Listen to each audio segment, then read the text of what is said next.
wouldn't come out without an introduction. Well, next for you, we've got Kevin Coleman. You may recognize him from earlier in this season as Salty Jim from Escanaba in the Moonlight? In Love. I get them mixed up. Anyhow, Kevin Coleman with his very own stand-up. He's a riot. I hope you enjoy it.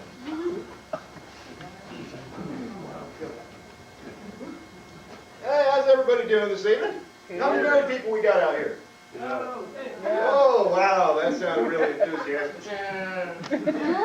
Yeah, I've been married for almost 12 years myself, been together with my wife for around 14, which in single years is forever. Yeah, you know, there's a few things I've learned, a few things still confuse me.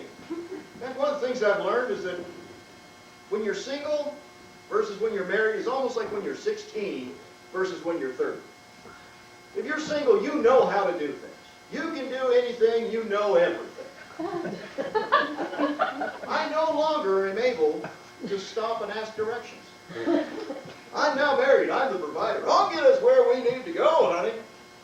We're going this way. 45 minutes later, we're back looking for a gas station. Hope there's one still open so we can try to find directions. That's always fun. Nice job, Magellan. You know where you're going yet? Yes, kid. I also don't, no longer know how to dress myself without asking before I leave the house. Does this look okay? Yeah. If you're single, you can pull off a tux and sneakers. It doesn't matter. You can pull it off. You can be confident walking in. How you doing? I'm rocking it. Yeah, you get married, your wife looks at you and says, "You gonna wear that?" I was thinking about it. Go change. I don't want to. Yeah, a couple of times later, you learn. You better go change. Because otherwise, you sit there the whole time thinking, is everybody looking at my shoes? It's not fun. I'll tell you, it's different, though. We've got 2 kids. They're 11 months, 12 hours apart, almost to the minute. Overachiever. Got a daughter who is just gorgeous, gonna knock boys dead if I don't first. And you know, the funny thing is she seems to take after me quite a bit. Last year, we went over to the coast. We stayed in Gold Beach. We drove up to Port Orford. We're standing on the pier where they launch the fishing boats. My daughter looked down in the water and said, "Oh, Daddy, starfish.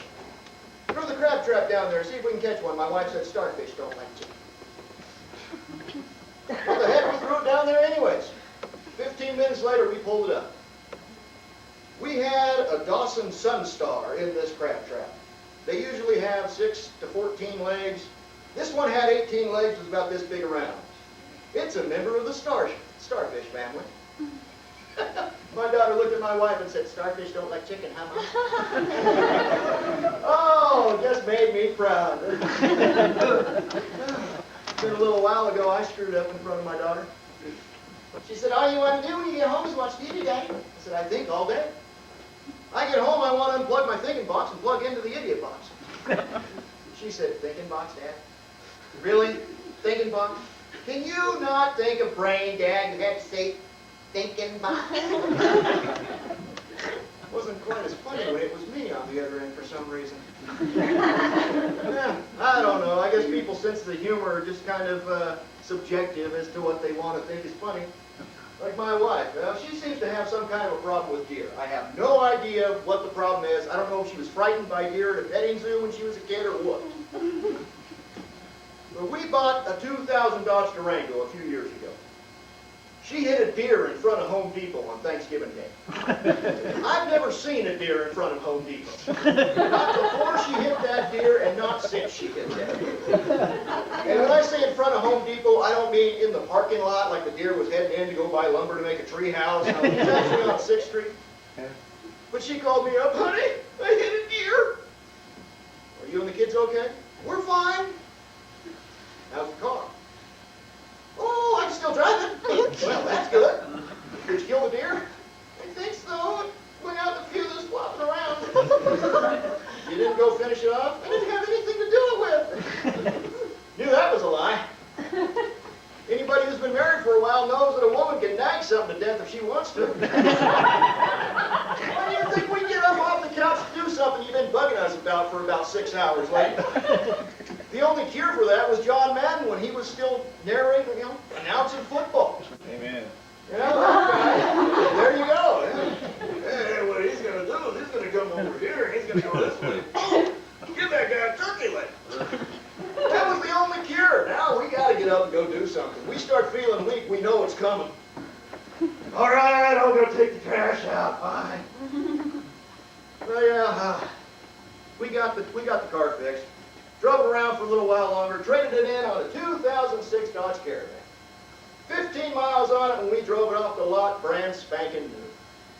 We were living out in Malin, and there's two corners out there they call Sootie's Corners or the Sootie Corners. It doesn't matter what you call them. Everybody knows what you're talking about out there because there's two corners with Sootie Road running right through the middle of them. Guess they didn't want to use a whole lot of brain power when they came up with a name for those. But she's coming around the second corner and hit another deer. She called me up, honey, I hit another deer, but we're okay. Don't have to ask the first question, good. How's the car? Oh, all it did was crack the headlight, that's all it did. Well, good, see you when you get home. She came rolling in, she says, look, see, all it did was just crack the plastic on the headlight, that's all it did. There's not a dent, ding, anything else anywhere. And about that time, our son got out the slide. And as he shut the door, he said, whoa, yeah, there is, Mom, come look at this. The deer's body had swung around, hit the passenger side door, and caved that thing completely in.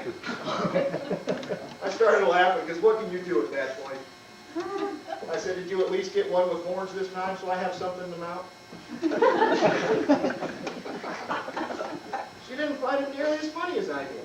I just don't get it. Told her I was never buying her a new car ever again.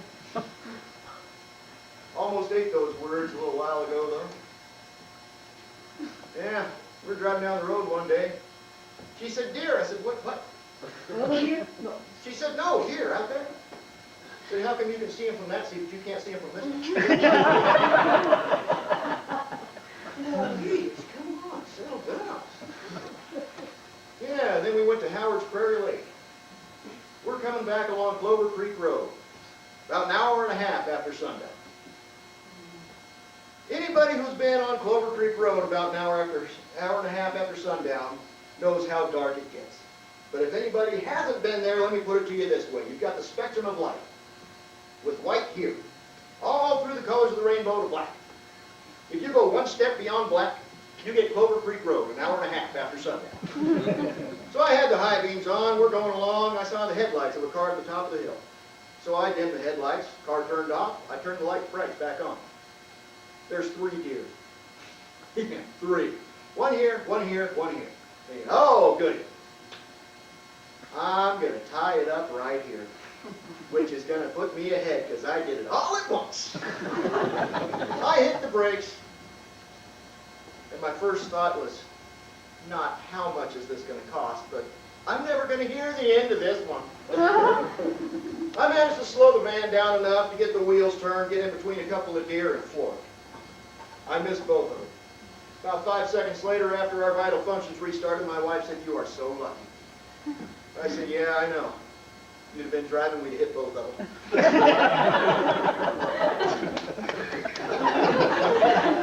And if we had just been married just a little while, or if we were still dating, I might think that she didn't understand me or she couldn't communicate with me.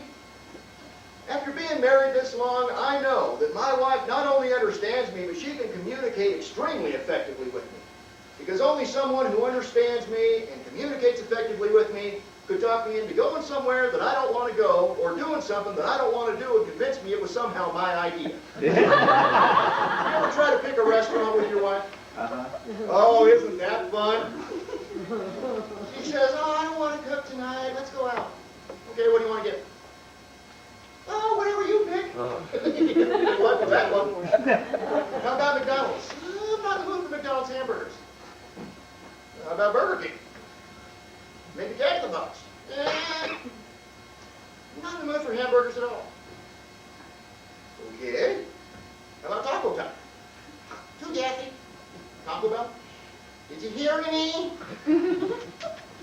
KFC? I'm not in the mood for fast food. I want sit down. How about pizza? I want sit down. We can sit down when the pizza gets here and eat it. You know what I mean. Fine, fine. How about we drive out to Blackberry? Too far. How about we go to Applebee's? Don't get enough free money. How about Denny's? I don't really like the food. How about Sizzler? Ooh, Sizzler, good choice, honey. Now, had she just said, ooh, Sizzler sounds good, I might have been able to say I should hope so, because we've gone through every other restaurant in town. But no, she said, ooh, good choice, honey. Yeah, they talk to us in that good dog tone of voice, all of a sudden we're Forrest Gump. I'll go anyway, ain't that with you, Jimmy? Yeah. Of course, we're not afraid to say, I'll tell you what, we are not driving out of town just to go get dinner. Unless that's what you really want to do. Thank you very much.